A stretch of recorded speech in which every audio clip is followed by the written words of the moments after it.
Merci Église.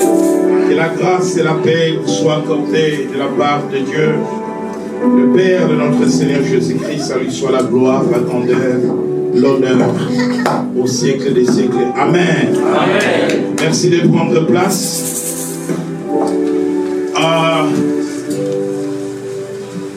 Nous disons merci au pasteur Michael, à son épouse, notre diaconesse Solange, et toute l'équipe autour de lui qui ont bien voulu nous recevoir ce dimanche à Sénart. Nous aimons beaucoup le peuple du Sénart, même quand nous sommes absents visiblement, mais dans nos prières, nous vous portons et nous demandons à chaque instant à Dieu de vous visiter via vos cultes, via vos temps de prière. Je vois que nous sommes en train de réaliser des choses merveilleuses dans ces lieux. Amen. Ces lieux est redoutable. Amen. Quelle onction, quelle présence de Dieu. Amen. On sent la vie de Dieu au milieu de vous. Parce que la vie de Dieu peut se faire sentir.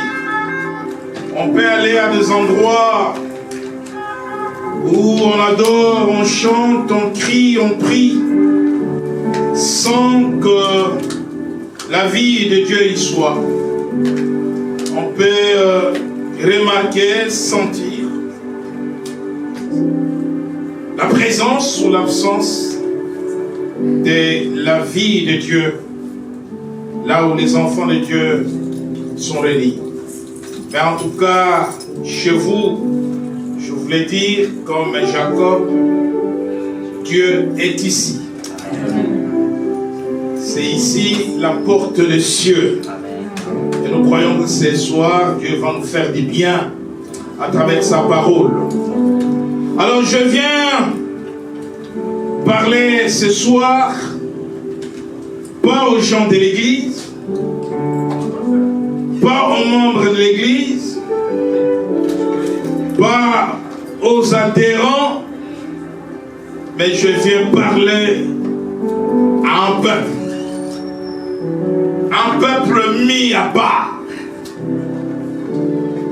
Une race élue. Et ce peuple, Dieu l'a mis à part.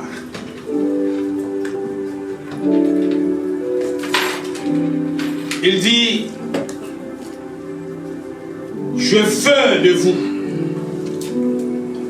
un royaume de sacrificateurs.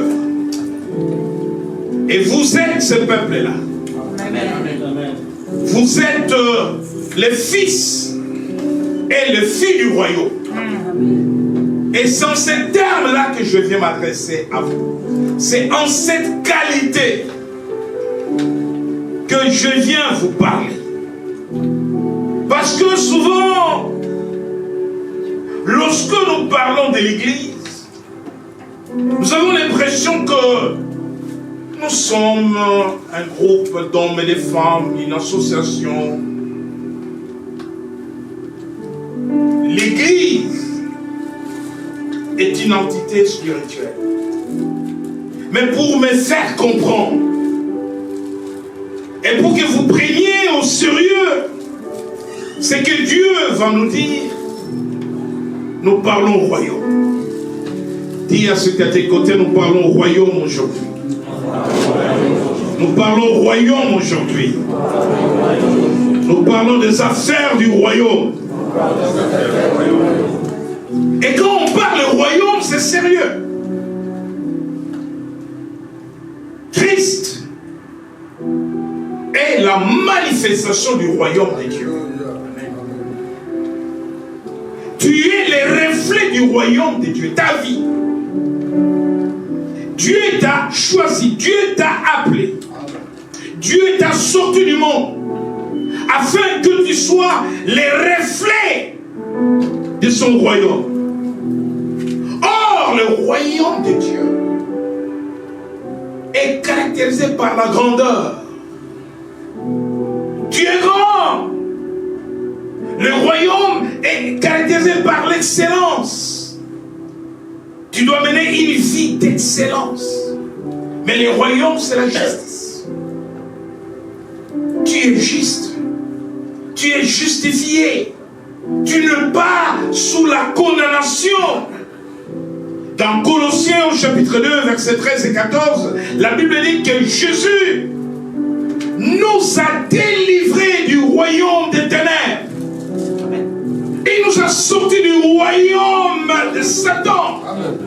Tu ne peux plus jamais être sous l'emprise satanique. Amen. Tu ne peux plus jamais être dans des liens de malédiction. Amen. Tu ne peux plus refléter la médiocrité, l'échec. Et non seulement qu'il nous a sortis du royaume des ténèbres, il nous a transportés. La Bible dit transporter, c'est-à-dire prendre une personne ici et l'amener quelque part. Et nous avons été amenés dans son royaume.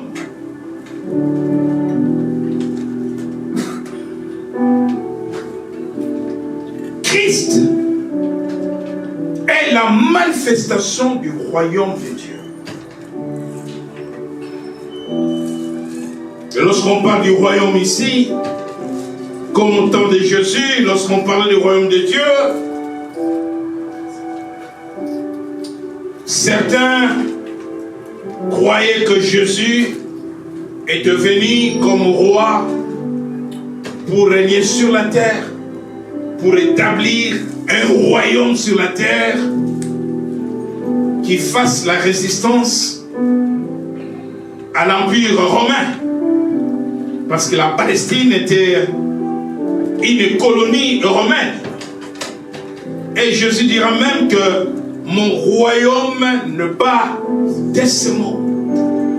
Donc le royaume, comme tel par définition, c'est un système de gouvernement ou une forme de gouvernement. On dirait comme une république, c'est aussi une forme de gouvernement. Mais à la différence de la république, dans un royaume, nous avons à la tête un roi qui règne, qui gouverne. Et dans le royaume, il y a des lois. Comme dans une république, il y a des lois. Souvent, on nous rappelle la laïcité, on nous rappelle les lois de la République. Donc, il est important que nous rappelions aussi aux enfants de Dieu les lois de notre royaume. Il est important que le monde qui nous entoure comprenne et sache que nous sommes en tant que fils et filles du royaume, régis par le roi, les lois du royaume. Nous sommes régis par les social du royaume, par l'économie du royaume. Christ manifeste le royaume lorsqu'il vint sur la terre. Et lorsqu'on parle de la manifestation de l'esprit, la manifestation du royaume, le mot manifestation veut dire tout simplement révéler ce qui est caché ou rendre visible ce qui est invisible, ce qu'on ne voit pas. C'est ça la manifestation. Autrement, la matérialisation de ce qui est invisible. Et donc, lorsque je dis à une femme que tu es enceinte, hormis l'échographie,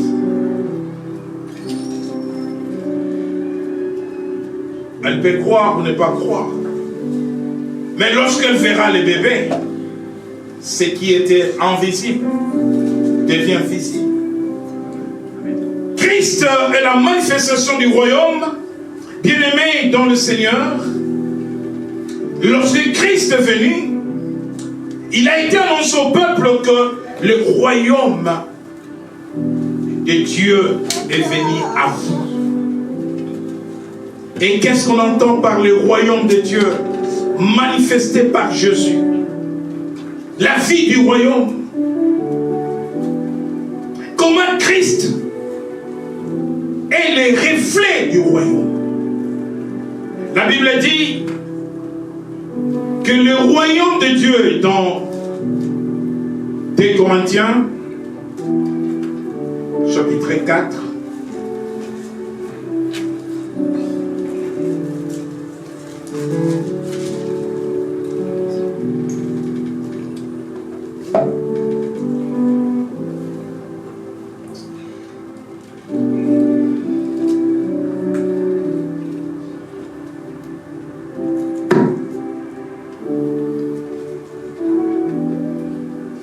verset 20. 1 Corinthiens chapitre 4 verset 20.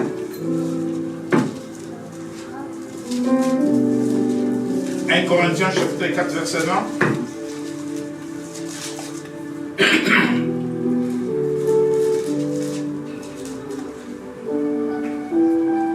1 Corinthiens chapitre 4 verset 20. Car le royaume de Dieu ne consiste pas en parole, mais en puissance. Merci. Le royaume de Dieu ne consiste pas en parole, mais en puissance. Le mot puissance, en grec, s'explique par une panoplie de mots. On peut parler de dynamo, ce qui traduit dynamique en français. On peut parler de dynatos et d'autres. Mais restons sur dynatos. Puissance, dynatos. Dynatos est traduit par le mot possible. Puissance possible. C'est-à-dire que par la puissance, nous avons la possibilité, comprenez la tautologie, de rendre possible ce qui est impossible. Amen. Jésus dit que ce qui est impossible aux hommes est possible à Dieu. Amen. Et la Bible dit que tout est possible à celui qui croit. Amen. Il dit à la sœur de Lazare, ne t'ai-je pas dit que si tu crois, tu verras la gloire de Dieu. Et Jésus va manifester le royaume en allant partout prêcher la bonne nouvelle du royaume. En prêchant la bonne nouvelle du royaume, les gens devraient comprendre et connaître le royaume de Dieu.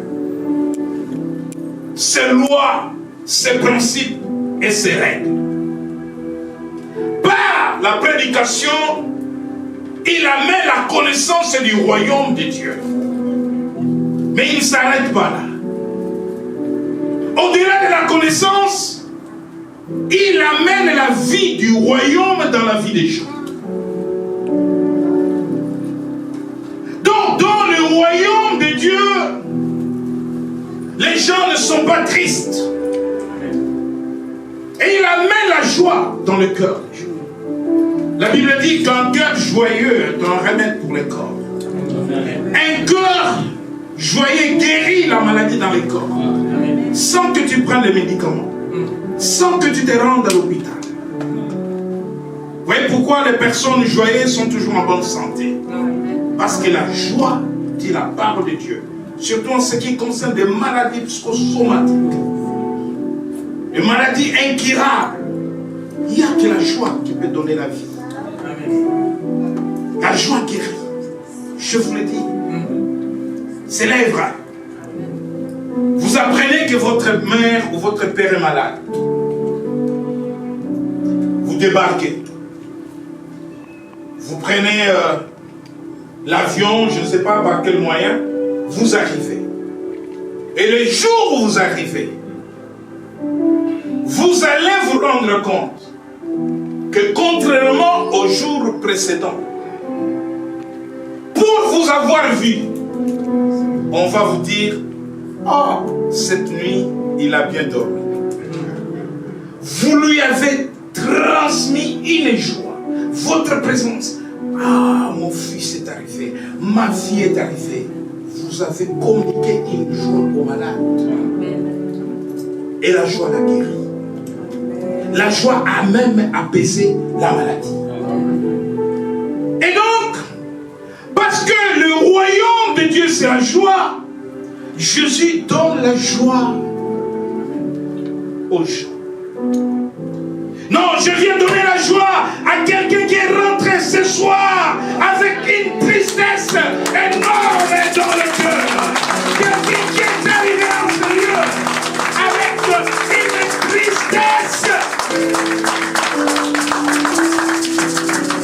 Que cette joie commence maintenant à se manifester sur ton visage. Amen. Reçois le salut de ton visage. Amen. Sois joyeux. Parce que ta joie proclame la victoire sur l'ennemi. Ta joie proclame la victoire sur l'adversité.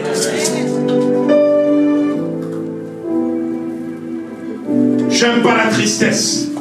Et j'aime pas voir des gens tristes.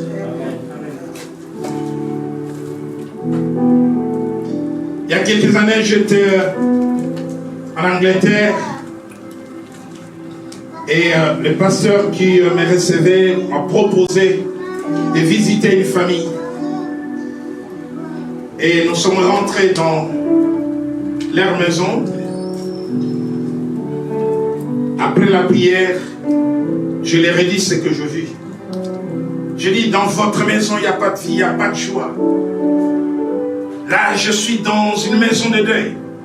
Il y a un problème.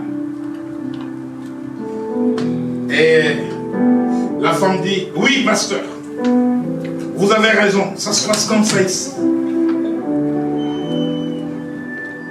Soit je suis dans la chambre, mon mari est au salon, les enfants sont enfermés dans leur chambre. Jamais on est ensemble. Jamais on se réjouit. Jamais on rigole. Jamais la joie. Vous avez dit la vérité. Non! Amène la joie dans ta maison. Amène la vie dans ta maison. Amène l'ambiance dans ta maison. Crée l'ambiance dans ta maison.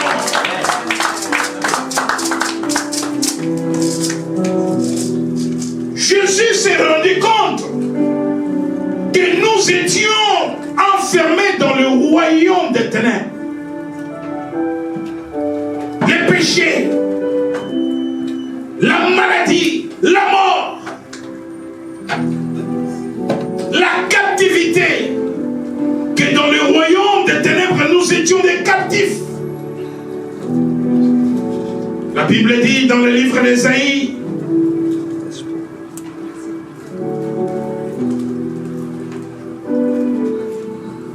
Ésaïe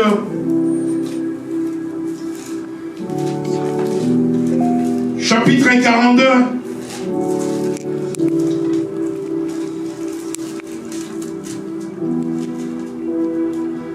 Je vais lire rapidement.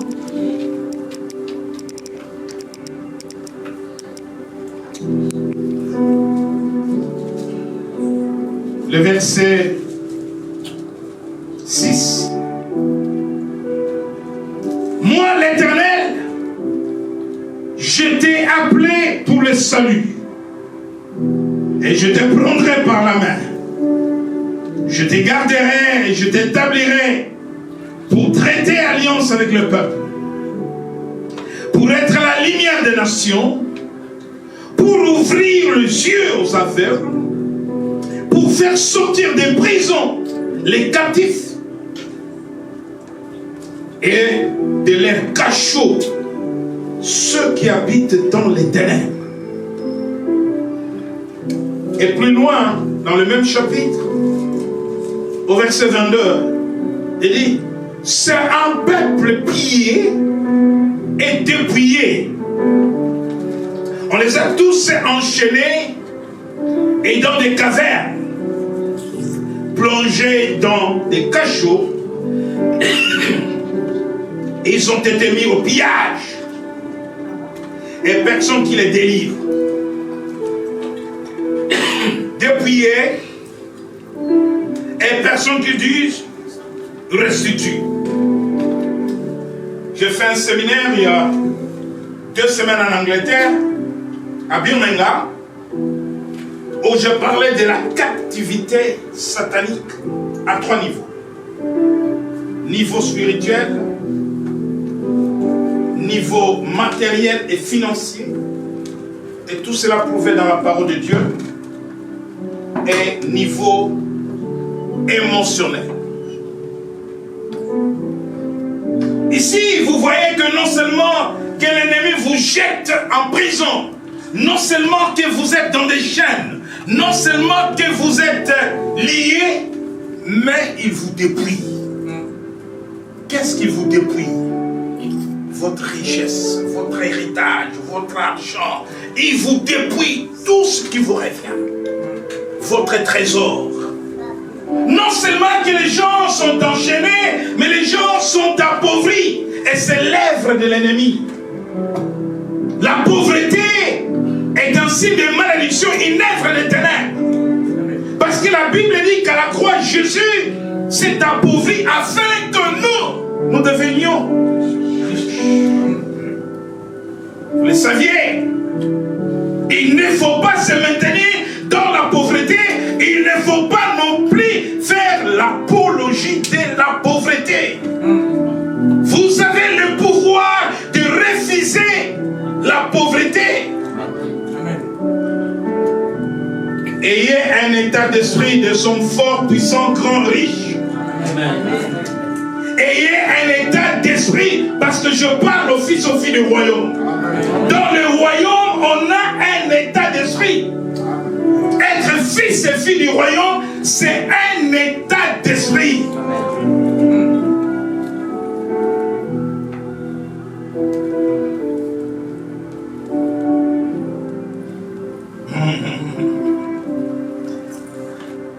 J'ai recevais en 2002 à Paris le docteur Creflo Dollar, un homme que Dieu a béni financièrement, matériellement. Il a des sociétés, il a des avions, c'est un pasteur. Et quand je reçois son protocole pour préparer son arrivée, il me demande de le faire visiter des hôtels.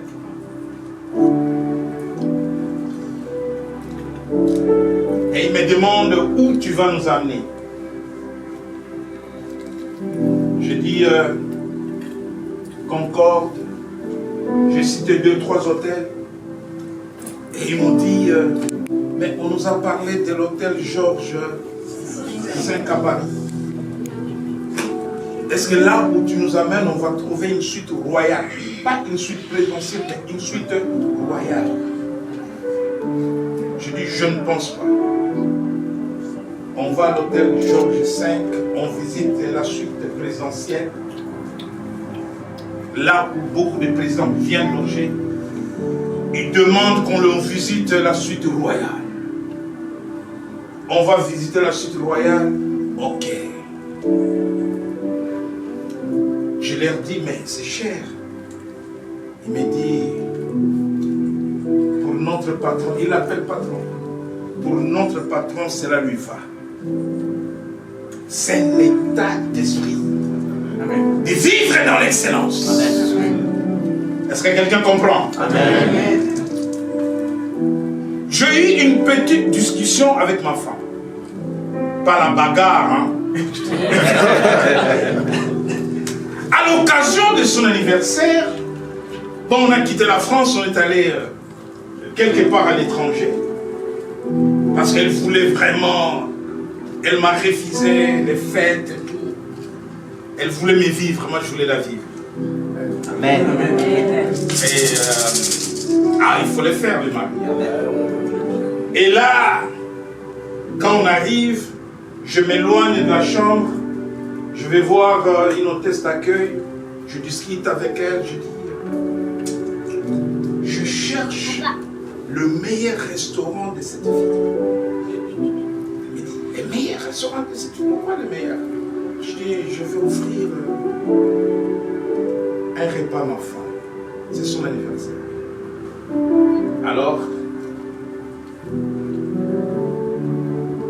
on va sur Internet et dit, mais là, il faut réserver.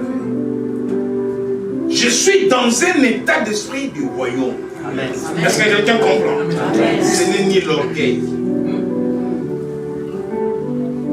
ni la chair, c'est l'esprit. L'esprit est aussi dans l'excellence, dans de bonnes choses. Je vais offrir, ce n'est pas tous les jours, hein? Mais là, vraiment,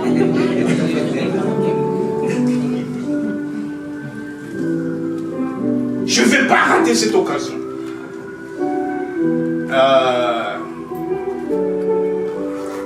J'explique à ma femme, on va aller quelque part et tout. Alors, elle me connaissant me dit, j'espère que c'est pas cher. J'ai dit non, c'est cher. Elle dit, mais il y a des brasseries là, je vois des brasseries, on peut rentrer là-bas. Je dis non, aujourd'hui je ne vais pas rentrer là-bas. Si tu veux demain, mais aujourd'hui, je dis non. Je suis quand même fils du royaume. Amen. Tu es quand même fille du royaume. Faisons-nous plaisir.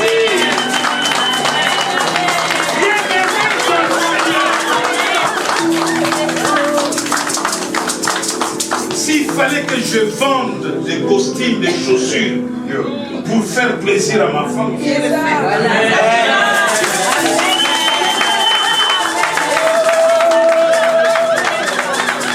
Vous les hommes, vous êtes prêts à tout quand vous allez demander la main d'une sœur. Là, s'il faut vendre tout, vous êtes toujours prêts là. Mais après, on relâche, n'est-ce pas?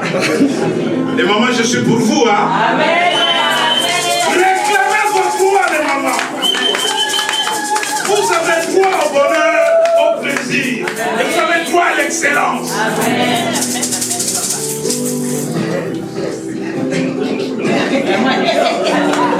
Tu ne vas pas aller donner quand même le sandwich grec à maman le jour de son anniversaire.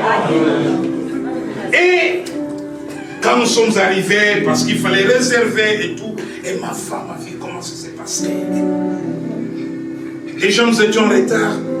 Les restaurants nous appellent, messieurs, on vous attend. Et au sortir des restaurants, nous sommes montés dans un taxi. Et le chauffeur, il nous a reconnus tout de suite. Et nous avons commencé à parler. Il dit, oh, vous êtes venus ici. Ah, vous voyez derrière là-bas, c'est le gouvernement. Ici, ce sont les ministres qui viennent. Mais nous sommes les ministres du royaume. Amen.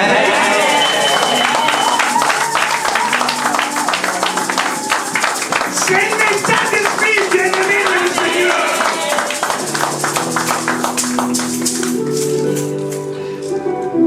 Les jours où Sarkozy était élu président, il est allé manger. Mais un jour, on m'a dit qu'il y a un évangéliste libanais qui veut te rencontrer.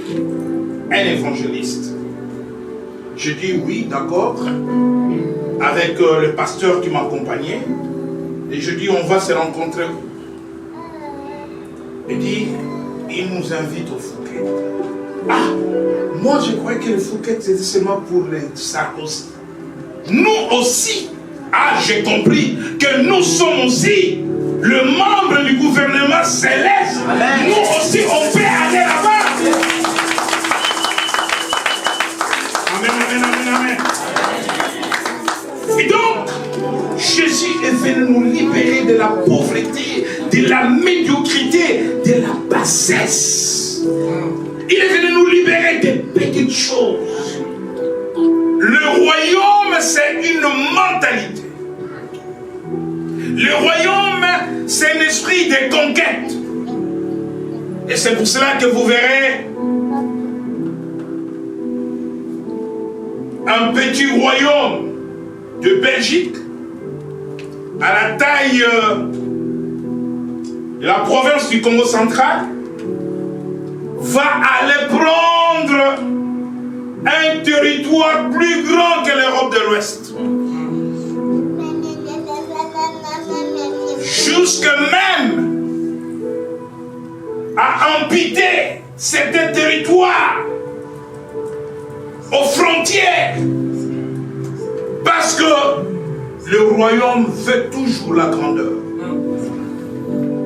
Ils sont allés prendre le Congo belge, 80 fois plus grand que la Belgique. Le problème c'est quoi? Ce n'est pas la petitesse de la taille du territoire, c'est un état d'esprit, être conquérant, être fort. Bien-aimé dans le Seigneur, Jésus est venu changer aussi notre mentalité, parce que lorsque nous rentrons dans le royaume, nous sommes fils et filles du royaume, nous rentrons dans la liberté. Enchaînés dans les cavernes, plongés dans des cachots, et ils ont été mis au pillage et personne qui les délivre. Jésus est venu libérer les captifs. Amen. Le royaume de Dieu est venu à nous par la guérison, par la délivrance. Il nous a délivrés. Bien-aimés dans le Seigneur, la délivrance n'est pas seulement une promesse pour toi qui es fils et fille du royaume, mais la délivrance est ton statut. La liberté est ton statut. Tu as été appelé à être libre. La Bible dit que si le Fils vous affranchit, vous serez réellement libre. Dans Luc au chapitre 10, verset 9, il envoie les disciples en mission par groupe de 2. Il forme des binômes. Il leur dit: guérissez le malade qui s'y trouveront et dites-leur: le royaume de Dieu s'est approché de vous. Quand tu reçois le salut, le royaume de Dieu s'approche de toi. Quand tu reçois la guérison, le royaume de Dieu s'approche de toi. Quand tu reçois la délivrance, le royaume de Dieu s'approche de toi. L'Église doit être préoccupée par les défis spirituels auxquels les gens sont en train de faire face. Jésus était préoccupé. Il avait compassion quand il voyait le malade, quand il voyait les aveugles, quand il voyait les paralytiques. Je partageais une chose avec ma femme et ça me préoccupe en ce moment. Je suis dans des recherches pour comprendre comment l'esprit d'infirmité est en train de secouer des familles. Il y a de plus en plus de maladies qui relèvent de l'infirmité, de la paralysie, des handicaps. Même chez des jeunes gens, des jeunes personnes, de maladies où autrefois ont souffert des personnes âgées de 80 ans. On trouve ces maladies aux jeunes de 25 ans, 30 ans. Tout simplement parce que il y a un mystère derrière cette infirmité, cet esprit d'infirmité. Et je m'aime partager avec ma femme. Je dis, cet esprit est très transmissible. Quand tu touches une famille, on a l'impression que l'esprit d'infirmité s'installe.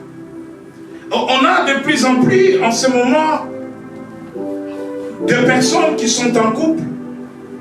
Ça commence par l'homme et après c'est la femme ou vice-versa. Et les deux se retrouvent dans la même maison. Personne ne peut aider personne.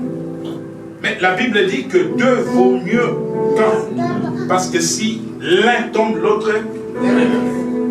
Et il y a de plus en plus de couples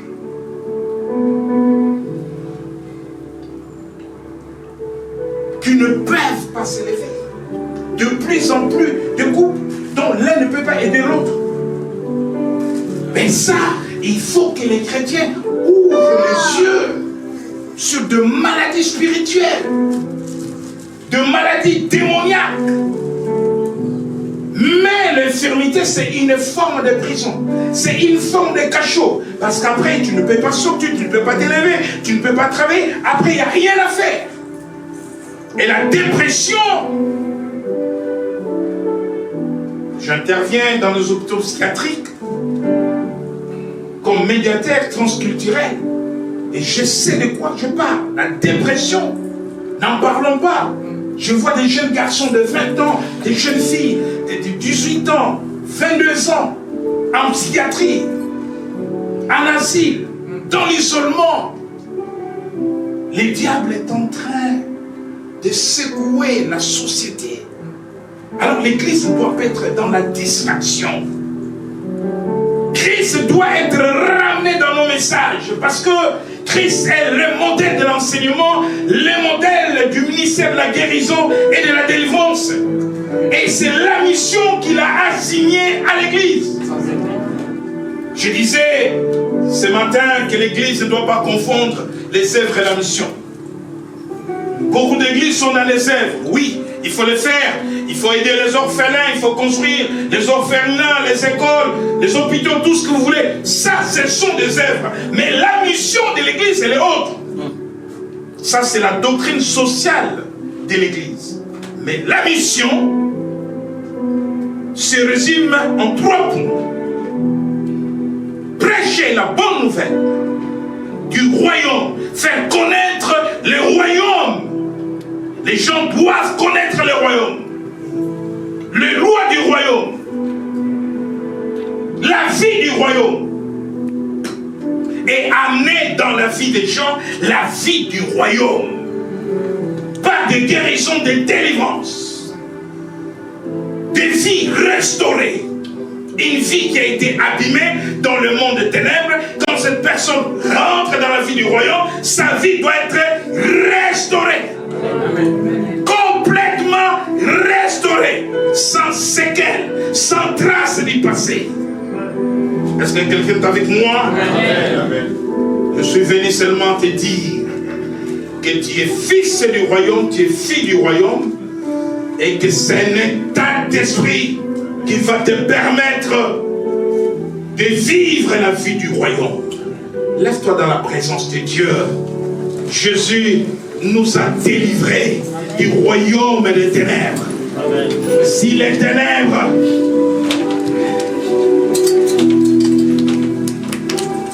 règnent encore sur toi, il faut que tu comprennes que le règne de Dieu vient aujourd'hui sur ta vie. La vie du royaume vient aujourd'hui sur ta vie.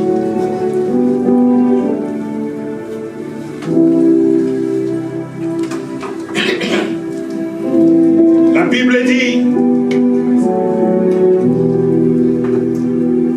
écoutez, dans le livre d'Ésaïe, au chapitre 8, verset 23. Mais les ténèbres ne régneront pas toujours sur la terre où il y a maintenant des angoisses. Il y a beaucoup d'angoisse dans la vie des gens. Les gens sont de plus en plus malheureux. Les gens souffrent de plus en plus. Il y a des angoisses dans des vies, des couples, dans le mariage, dans des familles. Il y a des angoisses, de maladies rares. Il y a une prolifération de maladies rares. Où l'hôpital vous dira, on ne comprend pas. On n'a jamais traité cette maladie. Et de maladies qui n'ont qu'un nom, maladie rare. Et Satan est derrière les maladies rares. Les démons sont derrière les maladies rares. Les sorciers sont derrière les maladies rares. Quelqu'un souffre, il perd du poids, il maigrit. À l'hôpital, on ne voit rien. Mais la souffrance est là. Maladie mystérieuse et démoniaque, satanique. Jésus fait te guérir de telles maladies. Si les temps passés ont couvert d'opprobre les pays de Zabulon et les pays de Naphtali, les temps à venir couvriront de gloire. Les peuples qui marchaient dans les ténèbres voient une grande lumière. Sur ceux qui habitaient les pays de l'ombre et de la mort, une lumière resplendue. Tu rends le peuple nombreux, tu lui accordes des grandes joies.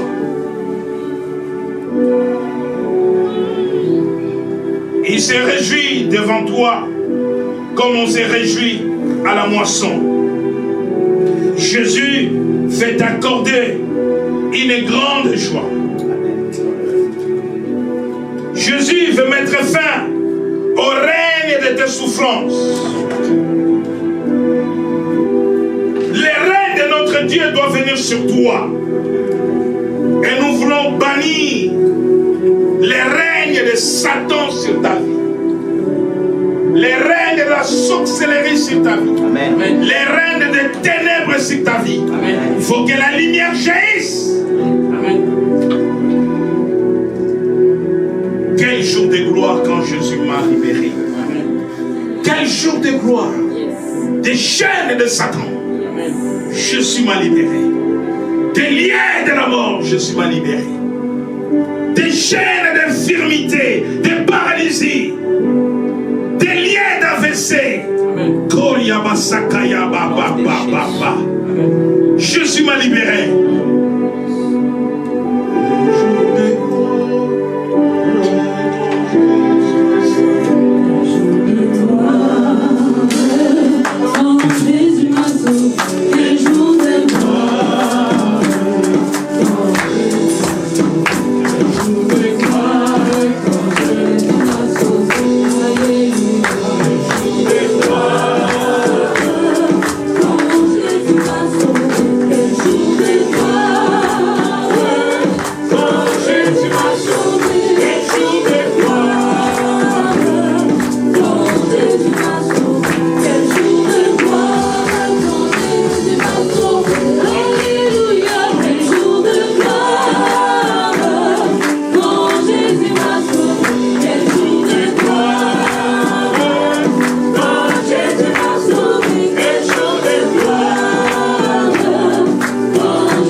Yes.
au-dessus de tout nom. Le nom de Jésus est au-dessus du nom de cette maladie. Cette maladie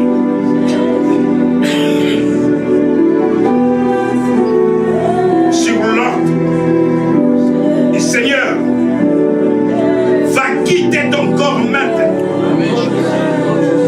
Cette maladie démoniaque soit-elle va libérer ton corps maintenant. Je voudrais maintenant prier pour les malades. Si tu es malade, quelle que soit la maladie dont tu souffres, là où tu es, lève seulement ta main. Reste à ta place, lève seulement la main.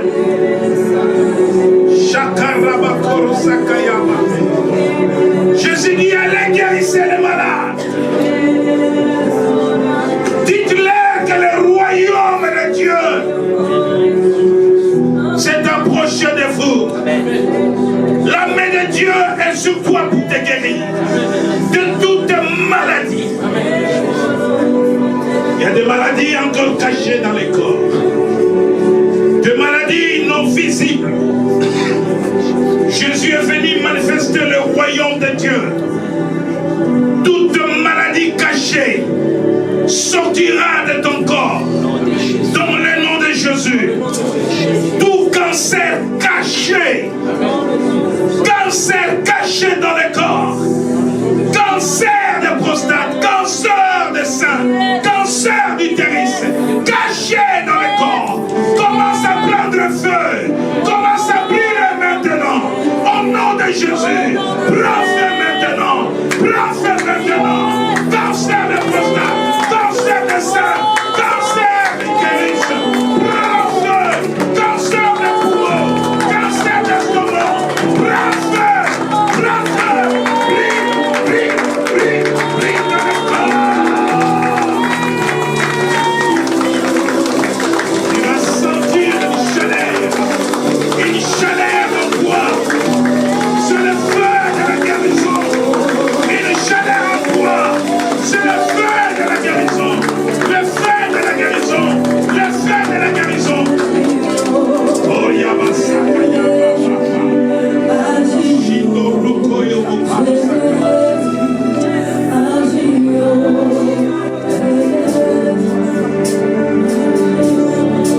Tu es dans la peur de la maladie qui t'a été révélée. Tu es dans la peur. Tu n'as plus sommeil à cause de cette maladie. Je viens chasser cette peur. Maintenant, au nom de Jésus, que la peur quitte ton esprit. Parce que le Seigneur te guérit.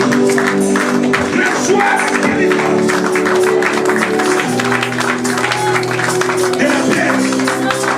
Reçois la délivrance de la peur. Reçois la délivrance de la peur. Reçois la délivrance de la peur.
voudrais remercier notre papa, le berger, le bishop Queen, pour encore son message et pour encore son travail. Amen. Amen. Vous savez, quand on voit les fruits, on voit l'arbre. Amen. Amen. Nous avons été bien encadrés, nous avons poursuivi tout le processus pour servir et nous ne sommes pas des parvenus. Amen. Amen. Je remercie vraiment, j'ai senti vraiment la puissance, l'impact. Est-ce que nous pouvons encore encourager